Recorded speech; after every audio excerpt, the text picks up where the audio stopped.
Hi, I'm Bob. Welcome back to the solutions to the exercises for the textbook Microeconomics Theory and Applications with Calculus, the 5th edition. Today, we will solve the problems of monopsony. Monopsony is a single buyer in the factor market. For example, if the firm is the only employer, then it is a monopsony in the labor market. The monopsony maximizes its profit by employing a level of labor where its marginal expenditure equals its marginal value or its marginal revenue product of labor at that level.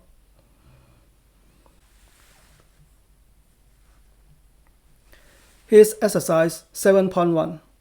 Suppose that the original labor supply curve S1 for monopsony shifts to the right to S2 if the firm spends $1,000 in advertising. Under what condition should the monopsony engage in this advertising? As the graph shows, the advertisement shifts the labor supply curve to the right from S1 to S2. The corresponding marginal expenditure curve also shifts to the right from ME1 to ME2. Before advertising, the marginal expenditure curve, ME1, intersects the labor demand curve, determining the monopsony optimum quantity of labor, L1.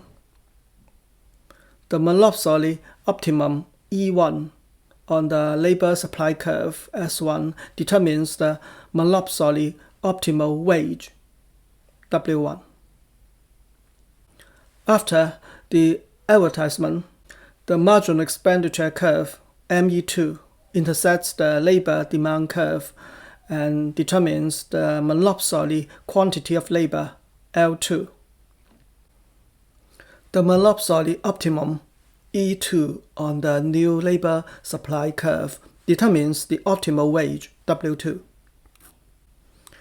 We find that the monopsony optimum labor employed rises and the monopsony wage falls. We need to compare the consumer surplus before and after advertising. The monopsony firm buys the labor factor, so it is the consumer in the labor market. The change in consumer surplus reflects the change in the monopsony firm's profit. The increase in the consumer surplus is the blue area in the graph. If it is greater than $1,000, the monopsony should engage in advertising because it brings more than $1,000 in profits.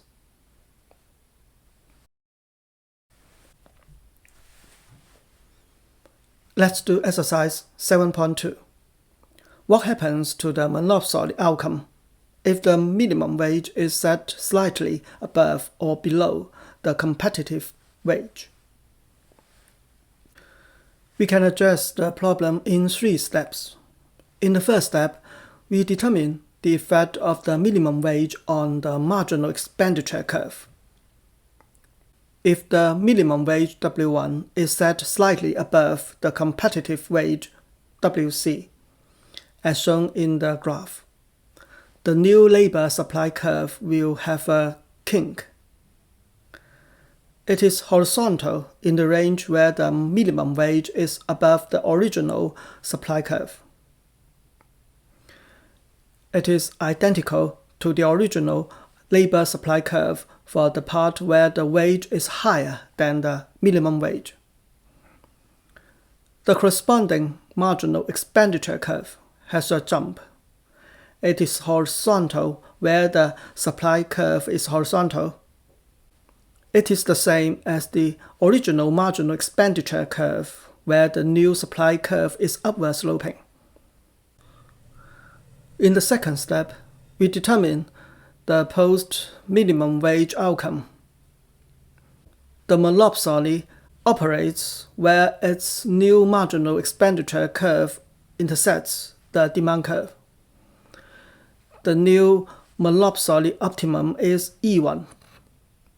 The Monopsony pays the minimum wage W1 and employs L1 workers. In the third step, we compare this outcome with the case the minimum wage is set at a competitive wage. We find that Monopsony pays a higher wage and employs fewer workers than the competitive level. It causes a deadweight loss of the red triangle. We can also analyze the case where the minimum wage is set slightly below the competitive wage. You will find that the Monopsony pays a lower wage and employs fewer workers than the competitive level. It also results in a deadweight loss.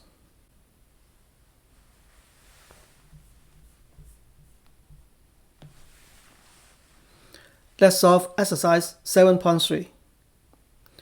Can a monopsony exercise monopsony power, that is, profitably set its price below the competitive level if the supply curve it faces is horizontal? Why or why not? No, the monopsony cannot exercise monopsony power. It cannot set its price below the competitive level. A horizontal labor supply curve implies that the labor supply is perfectly elastic. A wage slightly lower than the competitive level will lead to no worker willing to work.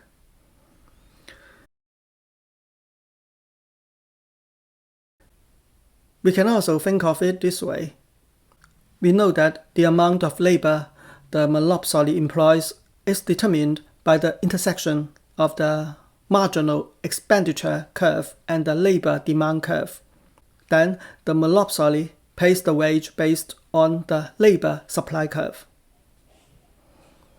If the labor supply is horizontal, the marginal expenditure curve coincides with the supply curve.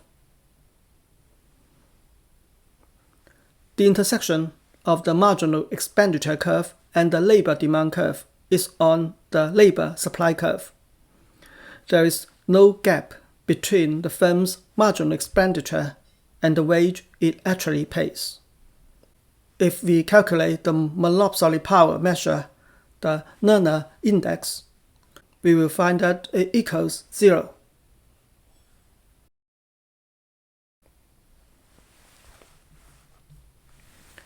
Let's find answers to exercise 7.4. What effect does a price support have on a monopsony? In particular, describe the monopsony optimum if the price support is set at the price where the supply curve intersects the demand curve. The monopsony is the single buyer in the market who pays a price lower than the competitive level. Without the price support, the monopsony optimum is E1. The monopsony buys Q1 and pays P1.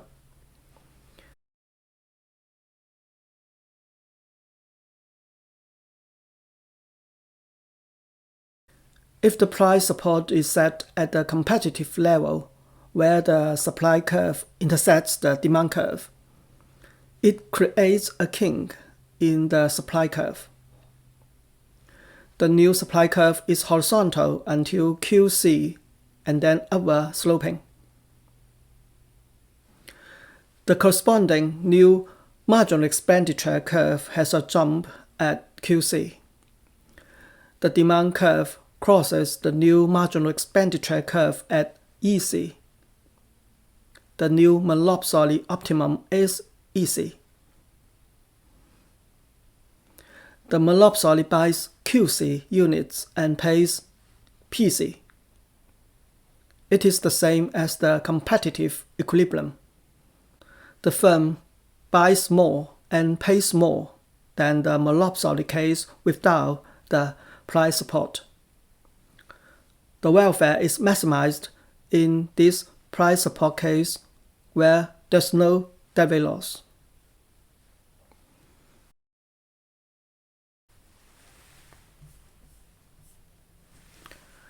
Let's go to exercise 7.5. A monopsony faces a supply curve. P equals 10 plus Q. What is its marginal expenditure curve? If the monopsony has a demand curve of P equals 50 minus Q, what are the monopsony optimal quantity and price? How does this monopsony optimum differ from the competitive equilibrium? The monopsony's total expenditure function is E, and its marginal expenditure, ME, equals the first derivative of the total expenditure with respect to quantity.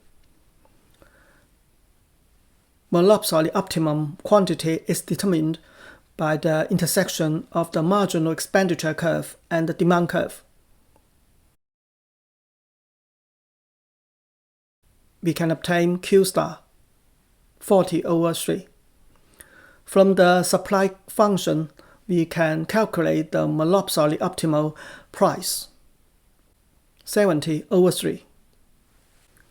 By contrast, the competitive equilibrium can be found at the intersection of the demand and the supply curves. The competitive quantity is 20 and the competitive price is 30. The monopsony pays a lower price for a smaller quantity than the competitive case.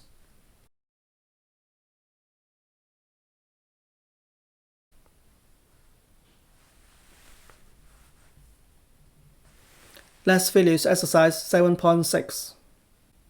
For general functions, solve for the monopsony's first-order condition if it is also a monopoly in the product market. In the factor market, the firm is a monopsony.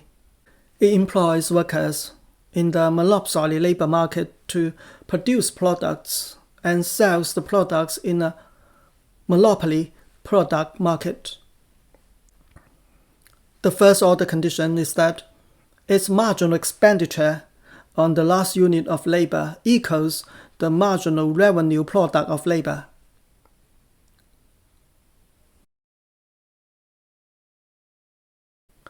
First, we can derive the marginal expenditure and write it as W times 1 plus 1/eta, where eta is the elasticity of labor supply.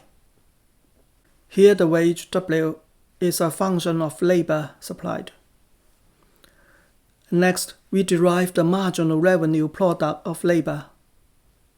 It equals the marginal revenue times the marginal product of labor. It is the extra revenue from selling the goods produced by one more worker. The second term, marginal product of labor, depends on the production function. We focus on the first term, marginal revenue. In the textbook, we know the case when the product market is competitive. The marginal revenue equals the market price P. But here, the product market is a monopoly type. We use what we have learned in the past few days to write the marginal revenue function, P times 1 plus 1/epsilon, where epsilon is the elasticity of demand for the product.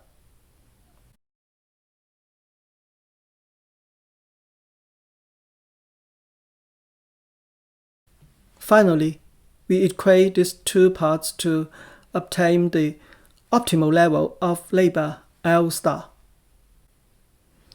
Once we know the labor supply function, we can obtain eta and write wage as a function of labor. That is the left-hand side. On the right-hand side, once we know the product demand function, we can obtain epsilon. Once we know the production function, we can derive the marginal product of labor. We can also write the monopoly price in terms of labor. So we can solve for the profit maximizing labor L star. Thank you so much for solving all the exercises with me today. See you soon. Take care.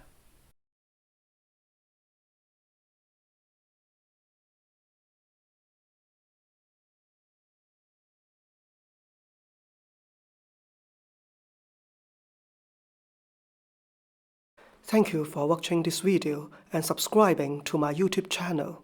See you next time.